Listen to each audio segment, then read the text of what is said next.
మీరు ముందే చెప్పండి సరగానే అయితే మీరు మగవారు ముందే చెప్పకూడదా చెప్పకూడదా అయితే మేము ఆడాలం కదా మేసాలు ఉన్నాయట ఓ మీకు మేసాలు ఉన్నాయా మేసాలు ఉన్నాయి కాబట్టి ముందు చెప్పు అయితే మీ ముందు చెప్పాలంట అయితే తెచ్చుకున్నాయా మేము ఆడవాళ్ళే నువ్వు మగవాడుదా ఎవరి మగవాడు మగవాడు మగవాడుదా మగవాడురా మగవాడు మగవాడా మగవాడు కదా మగవాడు మగాడంటే అయితే చూడైనా మా చూడగా ఎక్కడికి రేమై దూరంలోని నారాయణపట్నం ఉంది.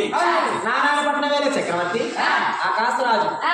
ఆకాశరాజు కూతురు అదిగో పద్మావతి వెనకాల కూర్చుంది. ఆ పద్మావతి వెనకాల వచ్చి 10 మంది దాసీలు అయ్యాము. పద్మాదేవి దగ్గర వచ్చిన దాసీనివి దాసీకాంతరా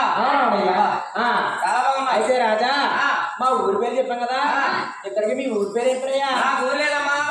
ఊరు లేదా? అవునవును. నీ పేరేం పేరయ్యా? పేరు వాడలేదు. ఊరు లేదు పేరు లేదా? మరి తెలుగులయ్యా నాకు తల్లిదండ్రులు వాడలేరు. మరి పుట్టో నేను పుట్టలేదు. పుట్టలేదా? మాతో పరాస్కలు ఆడతావా? ఆడే కాదు దాంతో దేవుని పెళ్లి ఆడతాను కూడా. మా దేవుని పెళ్లి ఆడతావా?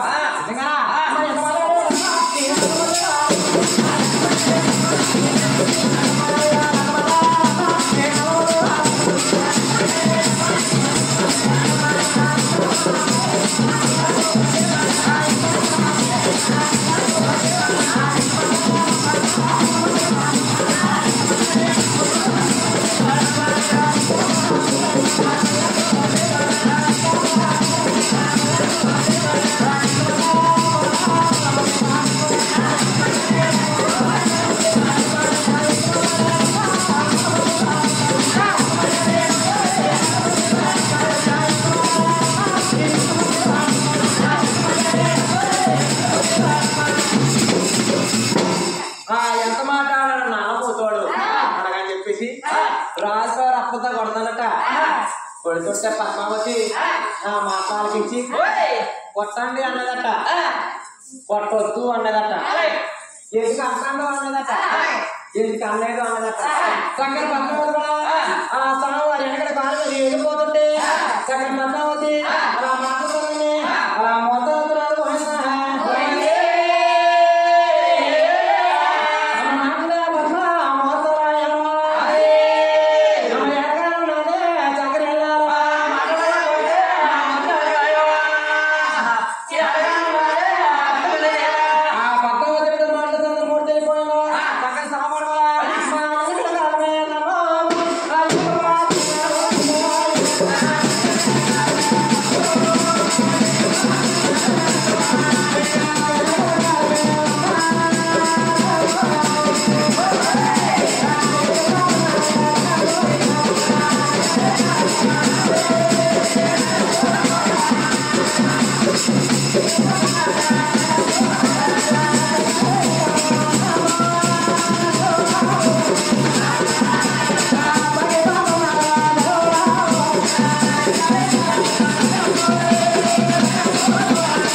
స్వామివారు ఎగిరిపోతున్నాడు.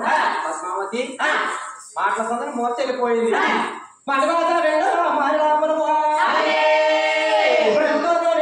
తీసుకెళ్ళారు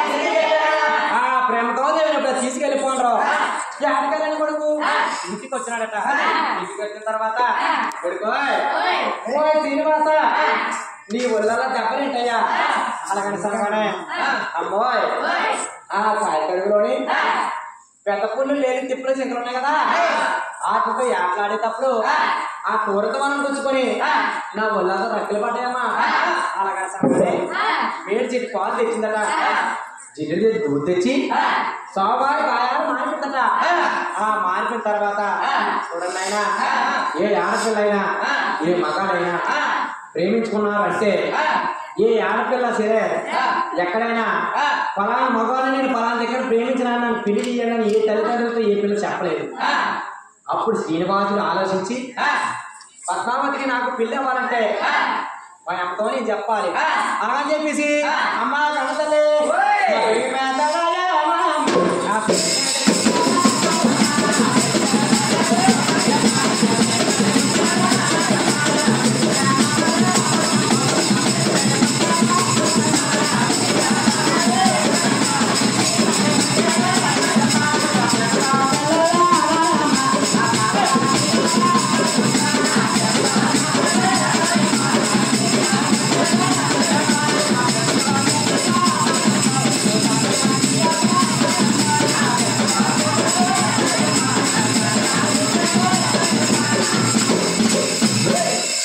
పెళ్లి చేయాలి సరగానే ఇక ఈ పెళ్లి కావాలంటున్నాం కాబట్టి మన స్థలమే ముందు కాదయ్యా సరగానే అమ్మాయి